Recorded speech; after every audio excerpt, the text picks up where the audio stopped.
જેમના નામનો ઉલ્લેખ થાય એ યજમાનો જ કથામંચ પર આરતી માટે આવશે.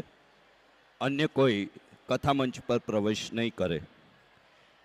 કથામંચ પર આવનાર દાતાશ્રીઓ જીવાભાઈ શાર્દુલભાઈ સાંબળ, હસ્તે Bhagwanbhai Jivabhai Sambal, director Shri district cooperative bank Surendranagar, મુકામ દુધઈ, તાલુકો મોરબી, જિલ્લો સુરેન્દ્રનગર, શ્રી રમેશભાઈ શક્કરભાઈ રબારી, મુકેશભાઈ શક્કરભાઈ રબારી, મનુભાઈ રમેશભાઈ રબારી, શ્રી દ્વારકેશ મુકેશભાઈ રબારી, કોલા પરિવાર, ગામ પાલી, તાલુકો કડી, જિલ્લો મહેસાણા, શ્રી લક્ષ્મણભાઈ દેવજીભાઈ ભાડકા વઢવાણ, વરજાંગભાઈ ભગવાનભાઈ ભાડકા વઢવાણ, સોમેશભાઈ માવજીભાઈ ભાડકા રતનપર, વિનુભાઈ દેવુભાઈ ટમાલિયા ચૂડા, શ્રી બાબુભાઈ જીવણભાઈ નાંઘા સુરેન્દ્રનગર, દ્વારકાધીશ મિનરલ્સ, હસ્તે શ્રી જેઠાભાઈ કલોત્રા નાના મઢાદ, જલાભાઈ રણછોડભાઈ નાંઘા ફૂલગ્રામ, અશોકભાઈ મોહનભાઈ કલોત્રા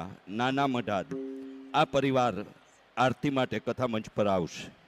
શ્રી રામરોટી અન્નક્ષેત્ર ગૌશાળામાં 11,000 રૂપિયા સ્વર્ગસ્થ મીનાબેન ભીખુભાઈ ખાંભલાના સ્મરણાર્થે હસ્તે ભીખુભાઈ લક્ષ્મણભાઈ ખાંભલા, પુત્રી માનસી ભીખુભાઈ ખાંભલા, પુત્ર મેહુલભાઈ ભીખુભાઈ ખાંભલા, ગામ મૂળી તરફથી પ્રાપ્ત થયા છે.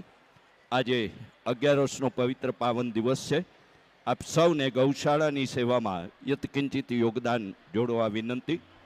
આજે રાત્રે 9 કલાકે લોક ડાયરાના સંચાલક લોક સાહિત્યકાર ગોવિંદભાઈ રોજિયા અને કલાકાર રહેશે જિજ્ઞેશ કવિરાજ, અપેક્ષાબેન પંડ્યા અને હિતેશ અંટાળા. આવો તૃતીય દિવસના સત્ર વિરામની આરતી સંપન્ન કરીએ. જય શ્રી કૃષ્ણ. રાધે રાધે.